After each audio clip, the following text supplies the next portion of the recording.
മകളെ ഹായ്. എന്താണ് എക്സാം ഇന്ന് വന്നു കഴിഞ്ഞു അല്ലെ? ഇനിയിപ്പോ ഒന്നിനും സമയമില്ല. നമ്മൾക്ക് അടിപൊളിയായിട്ട് പഠിച്ചത് ഒന്ന് റിവൈസും കൂടി ചെയ്ത് സൂപ്പറായിട്ട് എക്സാം എഴുതി പാസ് ആവേണ്ട കാര്യം മാത്രമേ ഉള്ളൂ. അതുകൊണ്ട് ഇനി ഒരു സമയവും നമുക്ക് കളയാനില്ല അല്ലേടാ. അപ്പൊ എന്ത് ചെയ്യണം? അടിപൊളിയായിട്ട് പഠിക്കണം. അപ്പൊ അതിനുവേണ്ടി എന്ത് ചെയ്യണം? നമ്മൾ ഈ വീഡിയോസ് ഒക്കെ കൃത്യമായിട്ട് കാണണം. വിനേഴ്സ് AI എന്ന് പറയുന്നത്, അക്കാഡമിക് ഇൻസൈറ്റ് എന്ന് പറയുന്നത് ഇതൊരു 12 days ചലഞ്ച് ആണ്. നിങ്ങൾക്ക് എല്ലാവർക്കും കൃത്യമായിട്ട് അടിപൊളിയായിട്ട് എക്സാം എഴുതാൻ പറ്റിയ വിധത്തിലുള്ള ടിപ്സ് ആൻഡ് ട്രിക്സ് ഒക്കെ പറഞ്ഞു തരുന്ന ഒരു വീഡിയോസ് ആണ്. ആരും ഇത് മിസ് ചെയ്യരുത് കേട്ടോ. അപ്പോ എല്ലാവർക്കും കാണിക്കുക, നിങ്ങൾ കാണുക, കൂട്ടുകാരെയും കാണിക്കുക, എല്ലാവരും കാണുക കേട്ടോ. നമുക്ക് പോവാം. നമുക്ക് നമ്മളുടെ ഇംഗ്ലീഷ് എക്സാമിനെ പറ്റി സംസാരിക്കാം. Yes, okay. നമ്മുടെ ഇംഗ്ലീഷ് എസെൻഷ്യൽസ് എന്ന് പറയുന്ന ഈ ഒരു പ്രോഗ്രാമിലൂടെ ഞാൻ നിങ്ങൾക്ക് പറഞ്ഞു തരാൻ പോകുന്നത് നമ്മുടെ ഈ ഓണം എക്സാമിന് വരുന്ന ചാപ്റ്റേഴ്സിൽ വരുന്ന പ്രധാനപ്പെട്ട പ്രൊബബിൾ ക്വസ്റ്റ്യൻസ് ഒക്കെയാണ് പറഞ്ഞുതരാൻ പോകുന്നത് കേട്ടോ. പിന്നെ കുറച്ച് ടിപ്സ് ആൻഡ് ട്രിക്സ് ഒക്കെ പറഞ്ഞുതരാം, ഡയറി എഴുതുന്നതിനെ മറ്റു നരേറ്റീവ് എഴുതുന്നതിനെ പറ്റിയൊക്കെ ഉള്ളത്. ഓക്കെ, നമുക്ക് തുടങ്ങാം. അപ്പൊ നമ്മുടെ ഈ പ്രാവശ്യം നമ്മൾ വരുന്ന ചാപ്റ്റേഴ്സ് ഏതൊക്കെയാണ് നമുക്കൊന്ന് പരിചയപ്പെടാം. നിങ്ങളുടെ ടെക്സ്റ്റ് ബുക്കിലുള്ള ചാപ്റ്റേഴ്സ് ഒക്കെ നോക്കണ്ടേ? അപ്പൊ നോക്കാം എന്തൊക്കെയാണെന്ന്. നമ്മുടെ ചാപ്റ്റേഴ്സ് ഏതൊക്കെയാണ്? 2 യൂണിറ്റ് ആണ് നിങ്ങൾക്ക് പഠിക്കാനുള്ളത് അല്ലെ? 2 units. അപ്പൊ 2 യൂണിറ്റിൽ ഏതൊക്കെ പഠിക്കാനുള്ളത്? ഒന്ന് യൂണിറ്റ് 1 ഗ്ലിംസസ് ഓഫ് ഗ്രീൻ അല്ലെ? ഗ്ലിംസസ് ഓഫ് ഗ്രീൻ എന്ന് പറയുമ്പോൾ തന്നെ നല്ല അടിപൊളി ഒരു യൂണിറ്റ് ആണ്. കാരണം ഗ്രീൻ, പച്ചപ്പ്, അതാണ് അത് കാണിക്കുന്നത്. പച്ചപ്പ് എന്ന് പറയുന്നതാണ് നമ്മളുടെ ഹരിതാഭ എന്നൊക്കെ പറയില്ല നമ്മൾ. അതായത് നമ്മളുടെ ഒരു പ്രോസ്പെരിറ്റി ആണ് കാണിക്കുന്നത് പച്ചപ്പ് എന്ന് ഉദ്ദേശിക്കുന്നത് കേട്ടോ. അപ്പൊ ആ ഗ്ലിംസ് ഓഫ് ഗ്രീൻ എന്ന് പറഞ്ഞാൽ പച്ചപ്പിന്റെ ഒരു നേരിയ കാഴ്ച എന്ന് പറയുകയാണെങ്കിൽ അതെപ്പോഴും ഒരു പ്രതീക്ഷയുടെ ഒരു കാഴ്ചയാണ്. അതുകൊണ്ട് തന്നെ അതിനകത്ത് കഥകളും വളരെ ഇൻട്രസ്റ്റിംഗ് ആണ്. 2 പ്രധാനപ്പെട്ട കഥകളുണ്ട്. ഒന്ന് അഡ്വഞ്ചേഴ്സിന്റെ ബനിയാൻ ട്രീ, മറ്റൊന്ന് സ്നേക്ക് ആൻഡ് ദ മിറർ. മൂന്നാമത്തേത് വളരെ മനോഹരമായ ബ്യൂട്ടിഫുൾ ആയിട്ട് ഒരു പോയമാണ് lines written in early spring അല്ലെ? അപ്പൊ ഇത് 3 ആദ്യത്തെ യൂണിറ്റിൽ നമുക്ക് പഠിക്കാനുള്ളത്. രണ്ടാമത്തെ യൂണിറ്റ് ഇതാ പിടിച്ചോ, ദ ഫ്രെയിംസ് അല്ലെ? അത് കൂടുതലും സിനിമ മുതലായ കാര്യങ്ങളെ പറ്റിയാണ് അല്ലെ? 2 കഥകൾ സിനിമയെ പറ്റിയാണ്. കഥയല്ല ശരിക്കും പറഞ്ഞാൽ. ഒന്ന് നമ്മുടെ പ്രൊജക്ട് ടൈഗർ എന്ന് പറയുന്ന സത്യജിത് റേയുടെ മെമ്മോയർ ആണ്. രണ്ടാമത്തത് ബ്ലോയിൻ ഇൻ ദ വിൻഡ്, അതും ഒരു ബോബ് ഡിലൻ എന്ന് പറയുന്ന വളരെ ഫേമസ് ആയിട്ടുള്ള ഒരു ഗായകന്റെ ഒരു പോയമാണ്. പോയം എന്ന് പറയുന്നതിനേക്കാൾ കൂടുതൽ അതൊരു സോങ് ആണ് അല്ലെ? ഒരുപാട് റിട്ടോറിക്കൽ ക്വസ്റ്റ്യൻസ് ഒക്കെ ഉള്ള സോങ് ആണ്. അടുത്തത് മൈ സിസ്റ്റേഴ്സ് ഷൂസ്, അത് മജീദി എന്ന് പറയുന്ന ഒരു ഇറാനിയൻ സംവിധായകന്റെ, അദ്ദേഹത്തിന്റെ ഒരു നല്ല ബ്യൂട്ടിഫുൾ ആയിട്ടുള്ള ഒരു സ്ക്രീൻ സ്ക്രിപ്റ്റ് ആണ്, അതായത് ഒരു തിരക്കഥയാണ് അല്ലെ? അപ്പൊ അദ്ദേഹത്തിന്റെ ചിൽഡ്രൻ ഓഫ് ഹെവൻ എന്ന് പറയുന്ന വലിയൊരു അടിപൊളി സിനിമയുടെ ഭാഗമായിട്ടുള്ള മൈ സിസ്റ്റേഴ്സ് ഷൂ എന്ന് പറയുന്ന ഒരു ചെറിയ ഭാഗം, ആ സ്ക്രിപ്റ്റിന്റെ ചെറിയ ഭാഗമാണ് നമ്മൾ പഠിക്കാനുള്ളത്. ഇതാണ് മക്കളെ നിങ്ങൾക്ക് ഓണം എക്സാമിന് പഠിക്കാനുള്ളത്.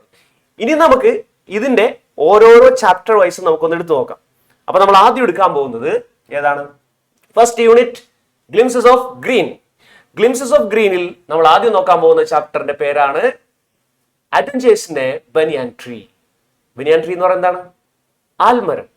ആൽമരത്തിലെ സാഹസികതകൾ അല്ലെ? നിങ്ങൾക്കറിയാം, ഈ കഥ വായിച്ചപ്പോ നിങ്ങൾ കണ്ടതാണ് അതിനകത്ത് ഒരു പ്രധാനപ്പെട്ട ക്യാരക്ടറായിട്ട് വരുന്നത് ഒരു ബോയാണ്. വളരെ ചെറിയ ഒരു 10-11 വയസ്സ് പ്രായമുള്ള ഒരു ബോയാണ് അതിനകത്തെ ക്യാരക്ടർ. അവന്റെ അപ്പൂപ്പനുണ്ട് അതിനകത്ത്, ഗ്രാൻഡ് ഫാദർ ഉണ്ട്, അദ്ദേഹം അതിനകത്ത് പ്രധാന ക്യാരക്ടറാണ്. പിന്നെയുള്ള പ്രധാന ക്യാരക്ടറാണ് ഈ കാണുന്ന ബനിയാൻ ട്രീ അല്ലെ?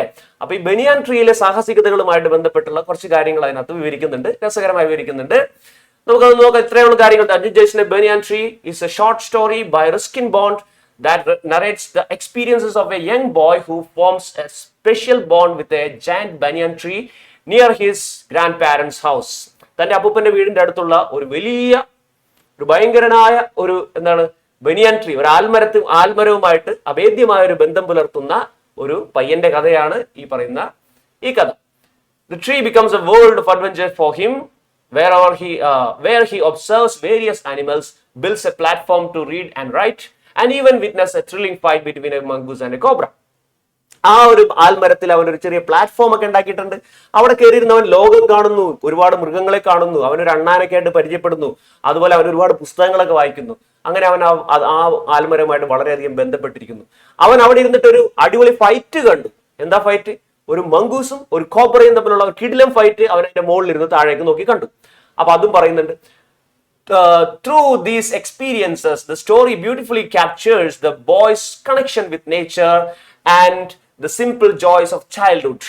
അതായത് അവന്റെ ആ പ്രകൃതിയുമായിട്ടുള്ള കണക്ഷനും അവന്റെ ആ ചെറുപ്പത്തിന്റെ കുട്ടിത്വത്തിന്റെ നിഷ്കളങ്കതയും ഈ കഥയിലൂടെ നമ്മൾ വരച്ചു കാണിക്കുന്നു. ആ കഥയാണ് നമുക്ക് പഠിക്കാനുള്ളത്. എന്താണ് ആ കഥയിൽ നമുക്ക് പ്രത്യേകിച്ച് പഠിക്കാനുള്ളത് നോക്കണമെങ്കിൽ അതിനുവേണ്ടി നമ്മൾ ഒന്ന് സ്റ്റഡി ചെയ്യണം. നമുക്കൊന്ന് സ്റ്റഡി ചെയ്തിട്ട് വരാം. നമുക്കൊന്ന് സ്റ്റഡി ചെയ്യാം. കഴിഞ്ഞ വർഷത്തെ ഓണം എക്സാമിന്റെ ക്വസ്റ്റ്യൻ പേപ്പറുകളൊക്കെ ഒന്ന് എടുത്ത് നോക്കാം നമുക്ക്. അങ്ങനെ എടുത്ത് നോക്കുമ്പോൾ നമുക്ക് കിട്ടിയ റിസൾട്ട് ഇതാണ്. 2023 22-ലുമാണ് നമുക്ക് എക്സാം ഉള്ളത് നടന്നിട്ടുള്ളത്. പിന്നീട് അതിന് മുമ്പ് നടന്നത് 2019-ലും 18-ലുമാണ്.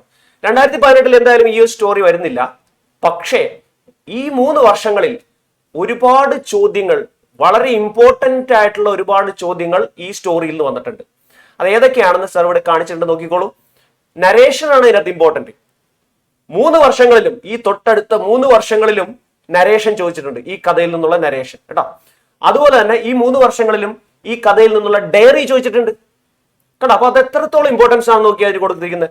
പിന്നെ മറ്റൊന്ന് ഇതിലെ ക്യാരക്ടർ സ്കെച്ചാണ് കേട്ടോ. കഴിഞ്ഞ വർഷം 2023 അല്ല കഴിഞ്ഞതിന് മുമ്പത്തെ വർഷം അത് ചോദിച്ചിട്ടുണ്ട് കേട്ടോ. 2023-ലെ ക്വസ്റ്റ്യനിൽ എന്താണ് ക്യാരക്ടർ സ്കെച്ച് ചോദിച്ചിട്ടുണ്ട്. പിന്നെ ചോദിച്ചിരിക്കുന്നത് ഒരു കോൺവെർസേഷൻ വന്നിട്ടുണ്ട് ദാ ഇവിടെ. പിന്നെ വന്നിരിക്കുന്നത് സ്പീച്ച് വന്നിട്ടുണ്ട്, എന്താണ് ഒരു പ്രാവശ്യം ചോദിച്ചിട്ടുണ്ട് 2019. ഇതാണ് നമ്മുടെ ഈ ചാപ്റ്ററിൽ നിന്നുള്ള ക്വസ്റ്റ്യൻസ് വന്നിട്ടുള്ളത്. ഒന്ന് നോക്കിയ മക്കളെ, അപ്പൊ ഈ ചാപ്റ്ററിന് എത്രത്തോളം ഇമ്പോർട്ടൻസ് ആണ് ആ ഫസ്റ്റ് ടേം എക്സാമിനുള്ളതെന്ന് ശ്രദ്ധിച്ചു നോക്കി. വലിയ 7 മാർക്കിന്റെ ചോദ്യങ്ങളാണ് ഇതിനകത്ത് നിന്ന് വന്നിട്ടുള്ളത് കേട്ടോ. വലിയ വലിയ ചോദ്യങ്ങൾ, അതായത് നറേഷൻ, റിവ്യൂ പോലുള്ള ചോദ്യങ്ങൾ നമുക്ക് ഇതിനകത്ത് പ്രതീക്ഷിക്കാം കേട്ടോ. അപ്പൊ അതാണ് നമ്മൾ ഇതിനകത്ത് കൂടുതൽ പ്രതീക്ഷിക്കേണ്ടത്. അപ്പോൾ ശ്രദ്ധിക്കുക, പഠിക്കുമ്പോൾ നല്ല ഇമ്പോർട്ടൻസ് കൊടുത്ത് പഠിക്കേണ്ടത് ഏതിനാണെന്നുള്ള കാര്യം നമുക്കൊന്ന് കൃത്യമായിട്ട് അനലൈസ് ചെയ്യാം കേട്ടോ. ഓക്കെ, നരേറ്റീവ് റൈറ്റിംഗ് തന്നെ എടുക്കാം നമുക്ക്. നരേറ്റീവ് റൈറ്റിംഗിനാണെങ്കിൽ നമ്മൾ എങ്ങനെയാണ് നരേറ്റീവ് റൈറ്റിംഗ് എഴുതേണ്ടത്? അതിൽ പ്രത്യേകത എന്ന് പറയുന്നത് എന്താണ്? ഒരു വിവരണമാണ്, അല്ല ജസ്റ്റ് ഒരു നരേഷൻ, ഒരു വിവരണമാണ്, ഒരു സംഭവത്തെ പറ്റി വിവരിക്കുകയാണ്. ഇപ്പോൾ ആ കഥയിലെ ഒരു ക്യാരക്ടറാണ് നിങ്ങളെന്ന് വിചാരിക്കാം, ആ ബോയ് ആണെന്ന് വിചാരിക്കാം. നിങ്ങളാണ് ആ ഒരു ഫൈറ്റ് കാണുന്നത്. അപ്പൊ നിങ്ങൾ അതൊന്ന് വിവരിക്കുക, അതൊന്ന് നരേറ്റ് ചെയ്യുക. അപ്പൊ എന്ത് ചെയ്യണം? Visualise how the character views the story, write it in the words of the given character. ക്യാരക്ടറിന്റെ കണ്ണിലൂടെ ആ സ്റ്റോറി കണ്ടുകൊണ്ട് എഴുതുക. അപ്പൊ ക്യാരക്ടർ പറയുമ്പോൾ എന്ത് ചെയ്യും? ഐ, മീ എന്നുള്ള വാക്കുകളൊക്കെ ക്യാരക്ടർ ഉപയോഗിക്കൂലേ, ആ ബോയ് ഉപയോഗിക്കൂലേ? ഐ സോ എ ഫൈറ്റ് എന്നൊക്കെ പറയൂലേ? അപ്പൊ അങ്ങനെ ഐ, മീ എന്നീ വാക്കുകളൊക്കെ ഉപയോഗിച്ചുകൊണ്ട് ആ നരേഷൻ അടിപൊളിയായിട്ട് ഭംഗിയായിട്ട് എഴുതുക കേട്ടോ. ഇതാണ് നരേഷനിലെ ഒരു പ്രധാന ശ്രദ്ധിക്കേണ്ട ഒരു കാര്യം. ഇനി നരേഷൻ അല്ല, ഇനി ചിലപ്പോൾ റിവ്യൂ ആയിട്ടാണ് ചോദിച്ചിരിക്കുന്നതെങ്കിലോ? സാധ്യതയില്ല, എന്നാലും ഞാൻ പറഞ്ഞു തരാണ്. റിവ്യൂ ആയിട്ടാണ് ചോദിക്കുന്നതെങ്കിൽ ആ കഥയിലെ ഏതെങ്കിലും ഒരു കാര്യം മാത്രമല്ല നരേറ്റ് ചെയ്യുന്നത്, ആ കഥ മൊത്തത്തിൽ നരേറ്റ് ചെയ്യണം കേട്ടോ. ആ കഥ മൊത്തത്തിൽ നരേറ്റ് ചെയ്യുമ്പോൾ ആ കഥ എന്താണ്, ആ കഥ ഏത് രൂപത്തിലുള്ള കഥയാണ്, ആരാണ് എഴുതിയിരിക്കുന്നത് എന്നുള്ള കാര്യങ്ങൾ നമ്മൾ ആദ്യം പറഞ്ഞു തുടങ്ങണം. അപ്പൊ റിവ്യൂ ആവുമ്പോൾ ഇങ്ങനെ ഒരു കാര്യത്തോടു കൂടി തുടങ്ങണം. എന്താണ്? Name of the writing, form of the writing and name of the author കേട്ടോ. നെയിം ഓഫ് ദ റൈറ്റിംഗ് എന്ന് പറയുന്നത് എന്താണ്? നമ്മുടെ ഈ കഥ adventures in a banyan tree. Form of the writing എന്ന് പറയുന്നത് എന്താണ്? അതൊരു ഷോർട്ട് സ്റ്റോറിയാണ്, ഇസ് എ ഷോർട്ട് സ്റ്റോറി. ഇനി by name of the author, ആരാണ്? By Ruskin Bond. അപ്പൊ ഇത് റുസ്കിൻ ബോണ്ട് എഴുതിയ ഷോർട്ട് സ്റ്റോറിയാണ് എന്ന് പറഞ്ഞു കൊടുക്കണം. അതിനോടൊപ്പം തന്നെ ഒരു എക്സാമ്പിൾ ആയിട്ട് ഞാൻ എഴുതിയിരിക്കുന്ന പ്രൊജക്ട് ടൈഗർ ആണ് കേട്ടോ. Project Tiger is a memoir by Satyajit Ray കണ്ടോ. അപ്പൊ അതേപോലെ തന്നെ ഇത് എന്തിനെ പറ്റിയാണ് ഈ കഥ പറയുന്നത്? അപ്പൊ നമ്മൾ നേരത്തെ ഒരു സമ്മറി പറഞ്ഞില്ലേ, അതിന്റെ ഒരു ചെറിയൊരു സമ്മറി ആയിട്ട് നമ്മൾ ആ കാര്യം എഴുതുക. Connection of A boy with banian tree എന്ന് പറഞ്ഞ് തുടങ്ങുന്ന ഒരു ചെറിയ കാര്യം അത് എഴുതുക. അതിനുശേഷം എന്ത് ചെയ്യണം? ഒന്ന് ടെക്സ്റ്റ് ഒന്ന് ചുരുക്കി എഴുതുക കേട്ടോ. കൃതി ഒന്ന് ചുരുക്കി എഴുതുക, കാര്യങ്ങൾ മുഴുവൻ ഒന്ന് ഒതുക്കി എഴുതുക. കാരണം ഒരുപാട് വലിയ കഥയാണ്, അപ്പൊ അത് മുഴുവൻ എഴുതാൻ നിന്ന് കഴിഞ്ഞാൽ നമുക്ക് ശരിയാവില്ല. അപ്പൊ കൃതിയുടെ ലക്ഷ്യം എഴുതുക, അവസാനം അത് ഒരു കൺക്ലൂഡ് ചെയ്തിട്ട് നല്ലൊരു ഭംഗിയുള്ള ഒരു കഥയാണെന്നുള്ള രീതിയിൽ കൺക്ലൂഡ് ചെയ്ത് അവസാനിപ്പിക്കണം കേട്ടോ. ഇതാണ് നല്ലൊരു റിവ്യൂ എഴുതുന്ന രീതി കേട്ടോ. സാധ്യത കൂടുതലും നരേഷനാണ് ഞാൻ പറയുന്നത്, എന്നാലും റിവ്യൂവും കൂടി ഒന്ന് അറിഞ്ഞിരിക്കേണ്ടത് നല്ലതാണ്. ഇനി ഇതിൽ വരുന്ന ആ നരേഷന് വരുന്ന പ്രധാന ചോദ്യങ്ങൾ എന്താണെന്ന് നമുക്ക് നോക്കാം. നിങ്ങൾക്ക് വിനേഷിന്റെ സ്റ്റഡി മെറ്റീരിയൽ ഉണ്ടെങ്കിൽ അതിനകത്ത് കൃത്യമായിട്ട് അടയാളപ്പെടുത്തിയിട്ടുണ്ട്. നിങ്ങളുടെ പഠിക്കാനുള്ള ആ ഒരു നരേഷൻ കൃത്യമായിട്ട് എഴുതിയിട്ടുണ്ട്. The fight between the cobra and the mongoose in the story adventures in the banyan tree is an exciting one കേട്ടോ. Narrate the fight scene in your own words. നിങ്ങളുടെ സ്വന്തം വാക്കുകളിൽ ഞാൻ നരേഷൻ എഴുതുക. അപ്പൊ എങ്ങനെയുണ്ട്? ആ കുട്ടിയായിട്ടിരുന്ന് നരേഷൻ എഴുതണ്ടേ? അതാണ് ഇതിനകത്ത് പറയുന്നത് കേട്ടോ. ഇനി അടുത്ത ചോദ്യം എന്ന് പറഞ്ഞാൽ ഇനി വരാൻ പോകുന്ന സാധ്യതകൾ എന്താ ഇതിനകത്ത്? ഡയറി റൈറ്റിംഗ് ആണ്. ഞാൻ പറഞ്ഞില്ല, ഡയറിയും ചോദിച്ചിട്ടുണ്ട്. അപ്പൊ ഡയറി നോക്കുമ്പോൾ നമ്മൾ പ്രധാനമായിട്ടും അറിയേണ്ട ചില കാര്യങ്ങൾ ഡയറിയിലെ ചില ടിപ്സ് ആൻഡ് ട്രിക്സ് ആണ്. ഡയറി എന്ന് പറയുന്നത് നമ്മൾക്ക് വേണ്ടി എഴുതുന്നതാണ്. വേറെ ആരെങ്കിലും വായിക്കാനാണോ? അല്ലല്ല. അപ്പൊ നമുക്ക് വേണ്ടി എഴുതുമ്പോൾ അതിലെ ചില കാര്യങ്ങൾ ഉൾപ്പെടുത്തുക. ഒന്ന്, ഡയറിയിൽ ഒരു ഡയറിയുടെ പേജ് തുറന്നാൽ ആദ്യം നിങ്ങൾ മുകളിൽ കാണുന്നത് എന്താണ്? ഡേ, ഡേറ്റ്, മന്ത്, ഇയർ അല്ലെ. അപ്പൊ അത് കൃത്യമായിട്ട് അടയാളപ്പെടുത്തിയിരിക്കണം, എഴുതിയിരിക്കണം ലെഫ്റ്റ് സൈഡിൽ. പിന്നെന്താണ്? ഡയറി തുടങ്ങുകയാണ്. ഡയറി തുടങ്ങുമ്പോൾ നമ്മൾ ആ ഒരു ദിവസത്തെ പ്രത്യേകത, ആൻ അൺഫോർഗറ്റബിൾ ഡേ എന്നൊക്കെ പറഞ്ഞാണ് തുടങ്ങുക കേട്ടോ. അപ്പൊ ആ പ്രത്യേകത പറഞ്ഞു തുടങ്ങുമ്പോൾ തന്നെ വാട്ട് എ വണ്ടർഫുൾ ഡേ അങ്ങനെ പറഞ്ഞു തുടങ്ങുക. അപ്പൊ നിങ്ങൾക്ക് അതൊരു എക്സ്ക്ലമേഷൻ മാർക്കോട് കൂടി ഇടുക. അതായത് എക്സ്ക്ലമേഷൻ മാർക്ക് ഒരു വരെയും വെച്ച് കുത്തും. അപ്പൊ ആ മാർക്കോട് കൂടി തുടങ്ങുന്ന വെച്ചാൽ അതൊരു എക്സ്ക്ലമേറ്ററി സെന്റൻസ് ആണ്. നല്ലൊരു തുടക്കമാണ് ഡയറിക്ക് എക്സ്ക്ലമേറ്ററി സെന്റൻസ് എന്ന് പറയുന്നത്. പിന്നെ include emotions of the writer, imagine you are the writer experiencing the feeling. അപ്പൊ നമ്മളുടെ ഇമാജിനേഷനോട് കൂടി നിങ്ങളുടെ ഫീലിംഗ് അതിനകത്തേക്ക് പകർത്തുക. അതുപോലെ use broken sentences of phrases, ഒരു സെന്റൻസ് മുഴുവനാക്കാതെ പകുതി വെച്ച് നിർത്തുക. വാട്ട് വിൽ ഐ ഡു എന്നൊക്കെ പറഞ്ഞിട്ട് നമ്മളിങ്ങനെ ഒരു 2-3 കുത്തി ഇങ്ങനെ നിർത്തുക. അതിനുശേഷം യൂസ് എക്സ്പ്രഷൻസ്, അതായത് ഓ, അലാസ്, വൗ എന്നൊക്കെ പറയുന്ന ചില എക്സ്പ്രഷൻസോടുകൂടി, ഞാൻ നേരത്തെ പറഞ്ഞില്ല എന്താണ് വോ വാട്ട് എ ബ്യൂട്ടിഫുൾ ഡേ എന്നൊക്കെ പറയില്ല. അപ്പോൾ ആ ഒരു എക്സ്ക്ലമേഷനോട് കൂടി ചില സെന്റൻസുകളൊക്കെ വീണ്ടും ഉൾപ്പെടുത്തിക്കോളൂ. ആ തുടക്കത്തിൽ മാത്രമല്ല, ഇടക്കും മേടിച്ചോളൂ. പിന്നെ അത് മാത്രമല്ല, യൂസ് ക്വസ്റ്റ്യൻസ്. ഇതിനകത്ത് ക്വസ്റ്റ്യൻസ് വേണം കേട്ടോ. നമ്മളുടെ ആശങ്കകൾ, നമ്മുടെ സംശയങ്ങളൊക്കെ ഈ ഡയറിയിൽ ഇങ്ങനെ എഴുതി വെക്കണം. അപ്പോൾ ഒരു ക്വസ്റ്റ്യൻ ആയിട്ട് അതങ്ങനെ എഴുതി വെക്കണം കേട്ടോ. ഹൗ ഡിഡ് ദിസ് ഹാപ്പൻ, എങ്ങനെ ഇത് സംഭവിച്ചു എന്നൊക്കെ പറഞ്ഞ് ചില ആശങ്കകളൊക്കെ നമ്മൾ കാണിക്കാറില്ലേ, അതൊക്കെ ആങ്സൈറ്റീസ്, അതൊക്കെ വന്ന് എഴുതി വെക്കണം. അങ്ങനെയാണ് നല്ലൊരു ഡയറിയിൽ നമ്മൾ വാക്കുകൾ അല്ലെങ്കിൽ സെന്റൻസുകൾ ഉൾക്കൊള്ളിക്കേണ്ടത്. ഇനി കുറച്ചുകൂടി കാര്യം സാർ പറഞ്ഞുതരാം. ഡയറി എഴുതുമ്പോൾ മാക്സിമം എന്ത് ചെയ്യണം, ഈ ഐ എന്നുള്ള ഉപയോഗമില്ലേ, ഞാൻ എന്നുള്ള ഉപയോഗം, ഐ അത് പരമാവധി കുറക്കുക കേട്ടോ. പിന്നെ വേറൊരു കാര്യം, ഡയറിയിൽ കുറച്ച് സിമ്പിൾ സെന്റൻസ് ആക്കുന്നതാണ് നല്ലത്. വാരി വലിച്ചുള്ള, സാഹിത്യം വലിച്ചുള്ള സെന്റൻസസ് ഒന്നും വേണ്ട. എന്താണ്, സിമ്പിൾ സെന്റൻസസ്, വളരെ ചെറിയ ചെറിയ സെന്റൻസസ് ആക്കിയാൽ മതി. കാരണം നമുക്ക് വായിക്കാനുള്ളതല്ലടാ, നമ്മൾ തന്നെ നമ്മളുടെ അനുഭവങ്ങൾ ചെറുതായിട്ട് എഴുതുന്നത് അല്ലേ. സോ അതാണ് ഡയറിയുടെ ഒരു ടിപ്സ് എന്ന് പറയുന്ന സംഭവം കേട്ടോ. അങ്ങനെ ഡയറി നല്ല രീതിയിൽ നിങ്ങൾ അവസാനിപ്പിക്കുക. ഇനി ഈ ചാപ്റ്ററിൽ 2 ഡയറി നിങ്ങൾക്ക് പഠിക്കാനുണ്ട്. ഒന്ന്, ആ ഫൈറ്റിംഗ് കണ്ട ആ ഒരു എക്സൈറ്റഡ് ആയിട്ടുള്ള ആ കുട്ടി എഴുതുന്ന ഡയറി. രണ്ടാമത്, ഈ കഥയിൽ അവസാനിക്കുന്ന ഭാഗത്ത് ഇവന് 3 വൈറ്റ് ബേബി സ്ക്വിറലിനെ കാണുന്നുണ്ട് അല്ലെ. അപ്പൊ അതും ഭയങ്കരമായിട്ടൊരു സർപ്രൈസിങ് ആയിട്ടൊരു എലമെന്റ് ആണ്. 3 വൈറ്റ് സ്ക്വിറൽസ് നമ്മൾ സാധാരണ കാണാറില്ല അല്ലെ. അപ്പൊ ഈ കഥയിലുള്ള പോലെ ഇതൊരു പ്രത്യേക രീതിയിലുള്ള ഒരു വൈറ്റ് റാറ്റും ഒരു സ്ക്വിറലും തമ്മിൽ ഇണചേർന്നുണ്ടായ കുട്ടികളാണ്. അപ്പൊ അതുകൊണ്ട് അത് വൈറ്റ് സ്ക്വിറൽ ആയിപ്പോയി. അപ്പൊ അതിനെ കാണുമ്പോൾ ഉള്ള എക്സൈറ്റ്മെന്റിൽ അവൻ എഴുതിയ ഡയറി ഉണ്ട്.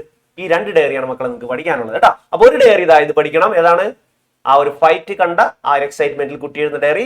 മറ്റു ഡയറിയാണിത്, ആ വൂളിൽ, അതായത് ഇവൻ അന്വേഷിച്ച് നടന്നപ്പോ ഒരു പൊത്തിന്റെ ഉള്ളിൽ കുറച്ച് കമ്പിളി പുതപ്പിന്റെ ഉള്ളിൽ കിടക്കുന്നു 3 വൈറ്റ് സ്ക്വിറൽസ്. അതിനെ കണ്ട എക്സൈറ്റ്മെന്റിൽ ഇവൻ എഴുതിയ ഡയറിയും നിങ്ങൾ പഠിച്ചിരിക്കണം കേട്ടോ. ഇതാണ് കാര്യങ്ങൾ. ഇനി എന്താ പഠിക്കാനുള്ളത്? ആ 2 ആൾക്കാരെ അതില്ല, പ്രധാനപ്പെട്ട ആൾക്കാർ, അവരുടെ ക്യാരക്ടർ സ്കെച്ചാണ് പഠിച്ചു വെച്ചോ. ആരൊക്കെയാണ്? ഒന്ന് ആ ബോയ്, മറ്റൊന്ന് അവന്റെ അപ്പൂപ്പൻ അല്ലെ. അപ്പോ ആ ബോയുടെയും അവന്റെ ഗ്രാൻഡ് ഫാദറിന്റെയും ക്യാരക്ടർ സ്കെച്ചുകൾ ഒന്ന് പഠിച്ചോ. ഒരു തവണയെ ചോദിച്ചിട്ടുള്ളൂ, പക്ഷെ നമുക്ക് ആ സാധ്യത തള്ളിക്കളയാൻ പറ്റില്ല അല്ലെ.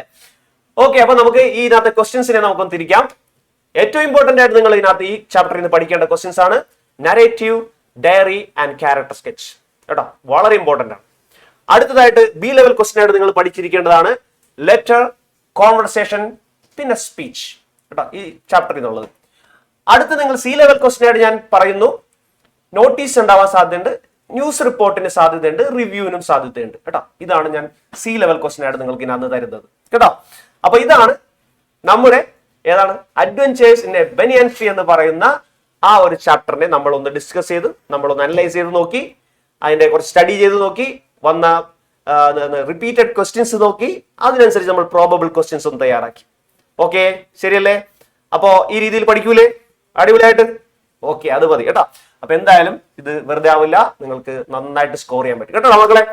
അപ്പോ ഈ ഒരു ഫസ്റ്റ് ചാപ്റ്ററിനെ പറ്റിയുള്ള കാര്യങ്ങൾ നമ്മളിവിടെ അവസാനിപ്പിക്കുന്നു. സെക്കൻഡ് ചാപ്റ്റർ ഇനി കിടക്കുന്നു വരുന്നു, ഏതാണ്? സ്നേക്ക് ആൻഡ് ദ മിറർ അല്ലെ. അതിനെപ്പറ്റി നമുക്ക് അടുത്ത വീഡിയോയിൽ സംസാരിക്കാം. അപ്പൊ ഇപ്പോ തൽക്കാലത്തേക്ക് ബൈ.